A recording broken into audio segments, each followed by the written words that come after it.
Mr. Donald Trump, I will begin where humility begins, with an apology. Not for defending my people, and certainly not for telling the truth, but for how I delivered that truth.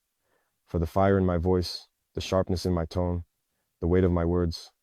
I recognize now that the role of a head of state is not simply to speak for the people, but to do so in a way that builds bridges, even when the instinct is to burn them. And so, if my words struck more like a hammer than a hand extended, let me be the first to acknowledge it. I offer this not as a retreat, but as a recalibration. Not out of weakness, but out of strength, the kind of strength that allows a leader to reflect, and when necessary, to shift. You once made a remark about African countries that traveled the globe faster than any policy ever could. It was not just a headline. It was a moment. For many, it was hurtful. For some, it was honest. For us, it was both a wound and a wake-up call. At the time, I responded publicly. I said what needed to be said, that Africa is not a mistake, not a burden, not a background actor in the grand story of global power. I reminded the world, and perhaps you, that we are not passive recipients of history. We are active authors of our own. But in that moment, I spoke with more fire than diplomacy. And in hindsight, I recognize that even righteous anger needs to be wielded with precision. That, Mr. Trump, is what I've come to reflect on. Because leadership, real leadership, is not just about being right. It is about being effective. It is about knowing not only when to speak, but how. And I've learned, as I now carry the weight of national responsibility, that there is a difference between making a point and making progress. You may not have intended to set off a global debate when you used that word, but you did. And that debate revealed a great deal about you, about how the world sees us, and about how we see ourselves. Let me be candid. Africa is not perfect. We have our struggles. We face corruption, inequality, instability, and more.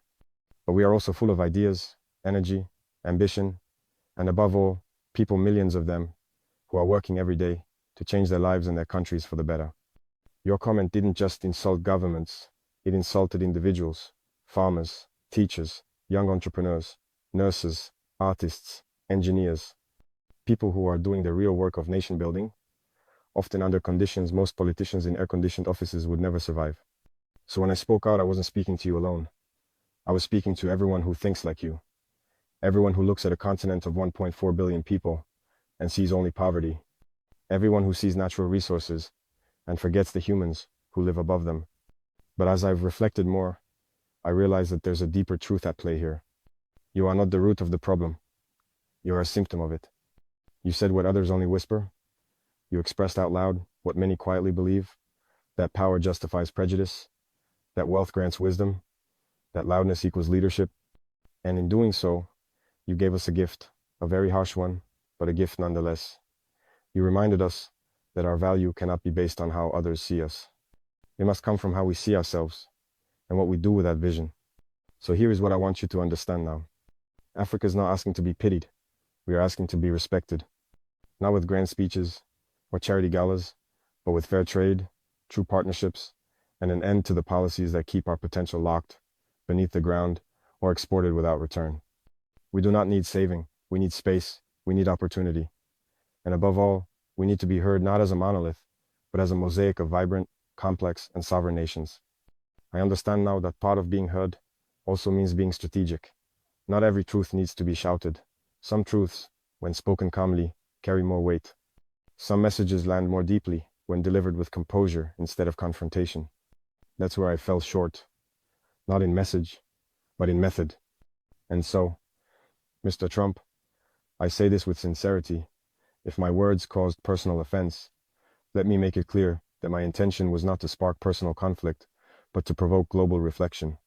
If they did more to inflame than to enlighten, I take responsibility for that. Because in the end, we are both leaders, or at least, we have both been given platforms large enough to shape minds and move nations. With such platforms comes responsibility. Responsibility for what we say and for what our silence permits. You once said you fought for the forgotten American. That message resonated with many.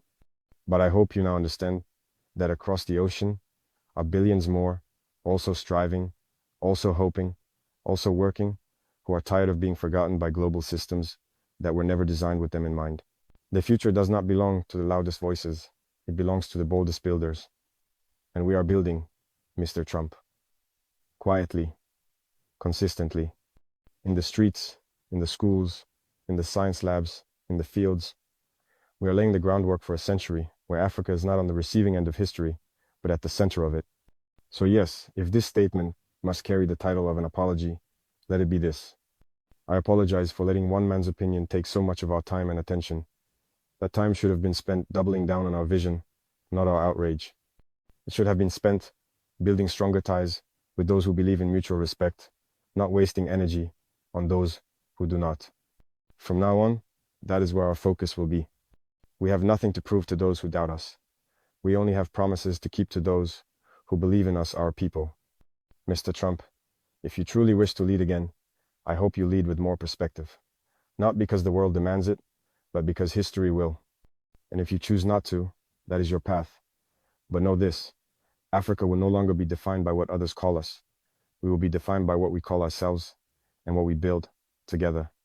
Respectfully, President Ibrahim Traore, Republic of Burkina Faso.